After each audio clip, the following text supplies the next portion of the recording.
L'homme avait décidé de la valeur des choses bien avant sa naissance.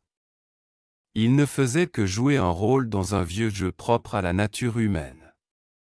Mais il allait bientôt échanger un métal extraordinaire contre un autre, dévastateur, qui dicterait le reste de sa vie. George Powell inspira l'air frais du petit matin. Lui et son compagnon de chasse, Layton, ressentaient déjà l'excitation familière qui les saisissait chaque fois qu'ils prenaient leur détecteur de métaux. Il y avait peut-être plus de 20 000 détectoristes à travers l'Angleterre et le pays de Galles, mais George Layton était différent. Il demandait toujours la permission avant de fouiller une propriété privée et respectait toutes les règles liées à leur passe-temps. George était aussi un historien passionné, alors lorsqu'il s'agissait de la possibilité d'un trésor local, il ne plaisantait pas. Le site qu'ils exploraient ce jour-là était le point final d'une très longue recherche académique. L'Angleterre, comme toute l'Europe, regorge d'histoires et des richesses qui l'accompagnent. Les restes de croisés tombés, de voleurs sournois et de vikings pillards pouvaient se cacher juste sous leurs pieds à tout moment. Alors, lorsqu'un bip strident rompit le calme de la campagne, George ne put s'empêcher de sourire. Il leva son détecteur au-dessus du sol pour localiser le métal et appela frénétiquement son ami. « J'ai quelque chose !» cria-t-il. Layton accourut et prit 2 pelles dans le coffre de la voiture.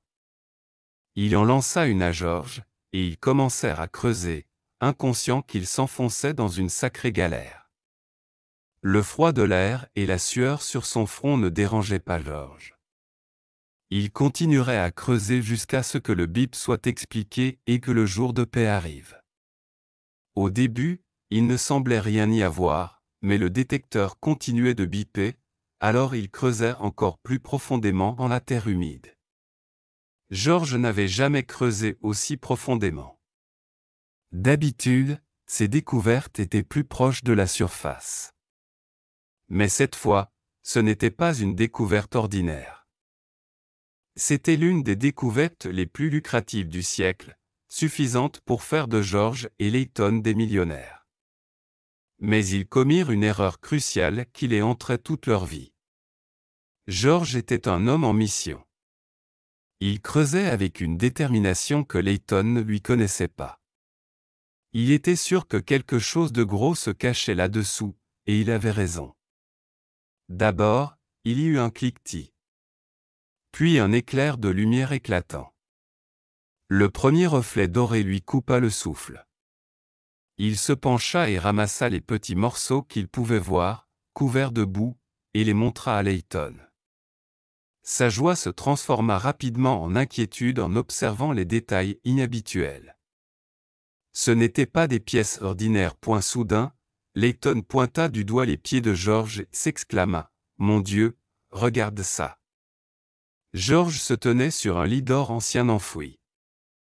Pas étonnant que le détecteur émettait un signal aussi fort malgré la profondeur. Les 2 hommes tombèrent à genoux.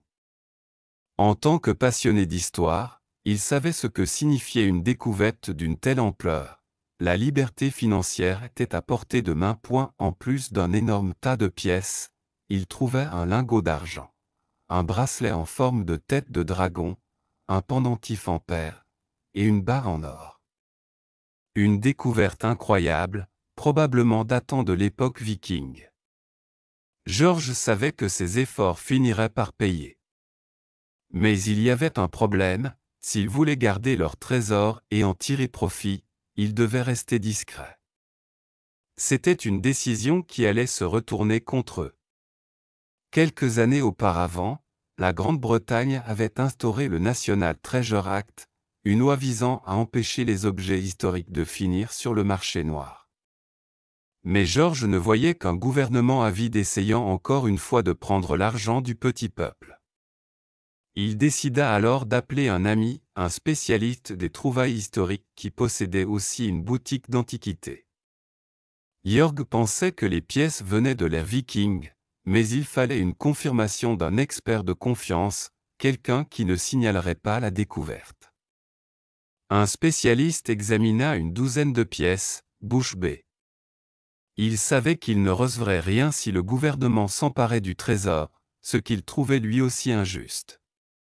Mais il comprit rapidement à quel point ce trésor avait de la valeur. L'expert confirma les soupçons de George, les pièces et l'or faisaient bien partie d'un trésor viking, probablement accumulé lors de pillages de monastères. Enivrés d'excitation, ils se préparaient à partir, mais remarquèrent un client curieux en retrait dans la boutique. George n'avait aucune idée que son plan ingénieux allait s'effondrer. Le client était lui aussi passionné d'histoire, respectueux de la loi, et avait un grand intérêt pour les artefacts vikings. Il demanda à voir la découverte. George et Layton affirmèrent qu'ils avaient trouvé les objets séparément, et qu'ils n'avaient amené que quelques pièces pour inspection. Mais les yeux du client se plissèrent de suspicion. Il remarqua que les deux pièces avaient la même usure et venaient certainement du même site. George reprit brusquement les pièces et quitta les lieux. Mais en rentrant chez lui, il sentit son estomac se nouer. La police frappa à la porte. Elle présenta un mandat de perquisition et commença immédiatement les fouilles. Quelqu'un les avait dénoncés. Le cœur de George battait à tout rompre. C'est ridicule, s'exclama-t-il. Il alla dans la cuisine, revint avec l'or, et dit, c'est moi qui l'ai trouvé, je mérite une récompense. À ses yeux, c'était le gouvernement les voleurs. Mais personne ne voulait l'écouter. Un officier secoua la tête et soupira. George avait envie de le frapper, mais il savait que cela ne servirait à rien. Les mots suivants le rendirent fou, tu sais, il suffisait de le déclarer. Tu as fait tout le reste légalement. Tu sais combien tu aurais eu? La moitié. Dans le pire des cas, un tiers. Mais non, tu as été trop gourmand. Les semaines passèrent, puis les mois. Les avocats défendaient leur cause devant un juge indifférent. La valeur totale du trésor fut enfin révélée. George et Layton furent contraints de révéler l'emplacement de la trouvaille. Le trésor fut déclaré propriété de l'État. Il fallait vérifier le site pour d'autres artefacts. George dessina une carte approximative. Il pensait avoir tout récupéré, donc il ne voyait pas d'inconvénient à donner l'emplacement. Mais il se trompait.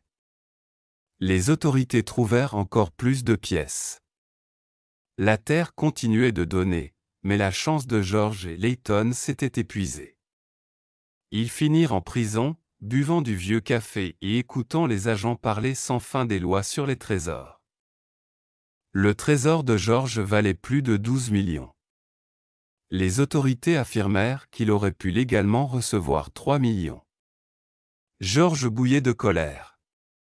Il affirmait qu'il aurait pu en tirer plus de 20 millions auprès de collectionneurs privés, bien plus que la part légale.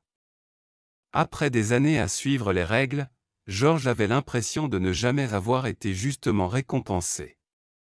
Il voulait, juste une fois, jouer selon ses propres règles.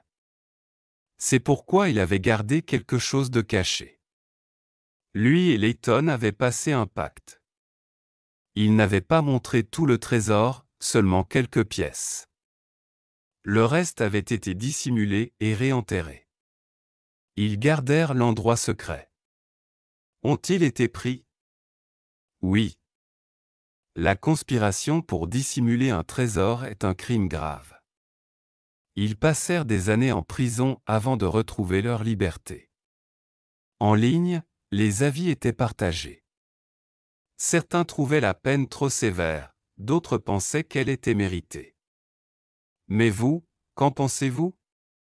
Si vous étiez à la place de George, auriez-vous remis votre trouvaille au gouvernement ou l'auriez-vous gardée secrète? Tous les pays n'ont pas une loi sur les trésors nationaux. Est-ce juste? Quoi qu'il en soit, George et Layton ont purgé leur peine, mais ont-ils vraiment retenu la leçon?